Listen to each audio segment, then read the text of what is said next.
Welcome to The Explainer. So, today we're going to look at a financial lifeline, a real last ditch effort that can pull a company back from the absolute brink of collapse. We are talking about a deal that's all about survival, sacrifice, and a huge shift in who's calling the shots. I mean, just imagine being buried under a mountain of debt so high that bankruptcy seems like the only door left open. But for a massive company, this isn't some hypothetical thought experiment. It's a real crisis that threatens thousands of jobs and maybe even a whole national brand. So yeah, this is the problem we're going to tackle today. And to do that, we're going to use the incredible turnaround story of Thailand's national airline as our guide. Seriously, their story is basically a masterclass in one of the most powerful and, let's be honest, riskiest tools in all of corporate finance. All right, so let's dive right in. Before we can even talk about the cure, we've got to understand the disease, right?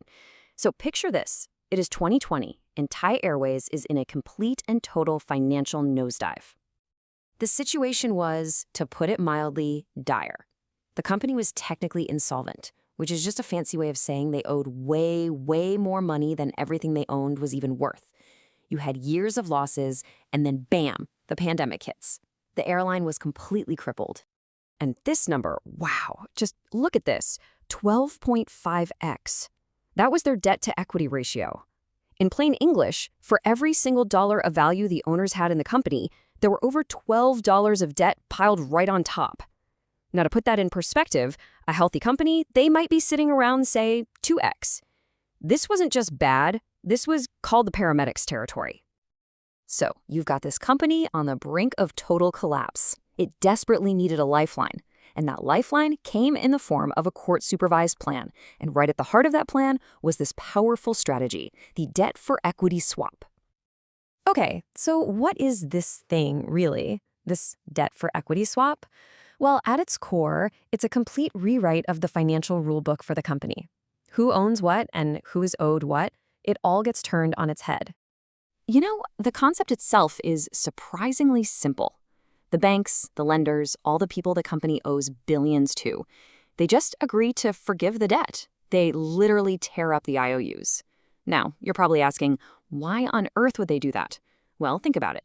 If the company goes bankrupt, they might get pennies on the dollar, or maybe nothing at all. So this way, in exchange for wiping the debt clean, they get something that could be way more valuable, a piece of the company itself. The lender becomes an owner. And this slide, it just perfectly lays out the core trade-off here. On one side, you've got survival. The company gets to live another day, it wipes billions off its balance sheet, frees up cash, and avoids getting sold off for parts. But on the other side, dilution. The original owners, their slice of the pie gets a whole lot smaller. They're basically giving away a huge chunk of the company to save the rest of it. Okay, so let's bring this all back to our main story. The before and after picture for Thai Airways.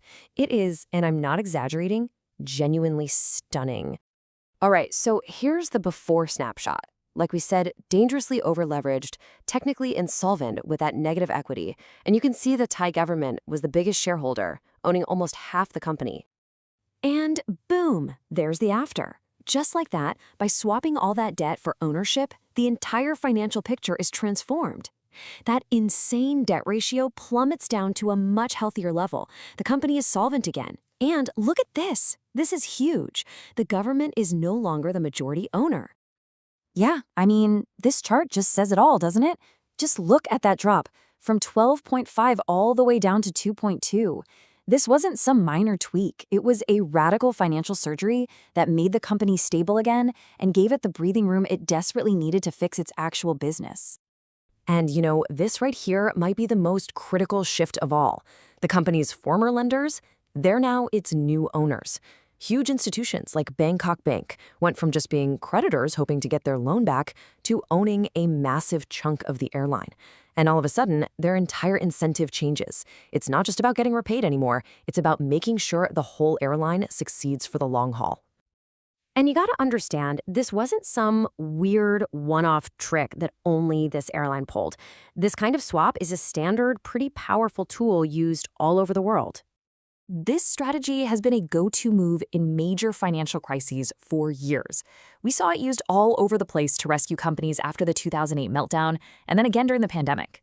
In China, the government even used it on a massive national scale to tackle a huge corporate debt problem. It's basically a proven playbook for hitting the reset button. So right about now, you're probably thinking, okay, that's cool for some giant airline, but what does this have to do with me, or say a startup founder? Well, it turns out the core idea, swapping a loan for a piece of the company, is actually fundamental to how tons of startups get their very first check. Ever heard of a convertible note? It's basically a pre-planned, much friendlier debt for equity swap. An investor gives a startup cash, technically as a loan, but everyone knows the plan isn't to get paid back in cash. Instead, that loan is designed to transform, or convert, into ownership shares once the company raises its next big round of funding. It's a way for startups to get money in the door quickly while kicking the can down the road on figuring out exactly what the company is worth. All right, so we've seen how this plays out with a massive airline and a tiny startup. So what's the big lesson here? What's the ultimate takeaway from all of this? And this right here is the absolute key. A swap is not a magic wand. Wiping the financial slate clean is an amazing opportunity, but it's not a magic bullet. It buys you time. It gives you breathing room, but it does absolutely nothing to fix a fundamentally broken business. The financial rescue is just step one. It has to be followed by a real, honest-to-goodness, operational turnaround. I love this quote because it just nails the psychology of what's happening. When your lender becomes your business partner, their whole mindset shifts. They're not just some person on the other end of the phone waiting for a check anymore. Now you sink or swim together. Everyone is in the same boat, and they're all rowing in the same direction. And that leaves us with this final, really fascinating question, doesn't it? For Thai Airways and so many other companies, survival came at the price of control. The original owners had to give up their power to save the company. And while that solves one massive problem, it creates a brand new one. With a new crew in the cockpit, where is this plane headed next?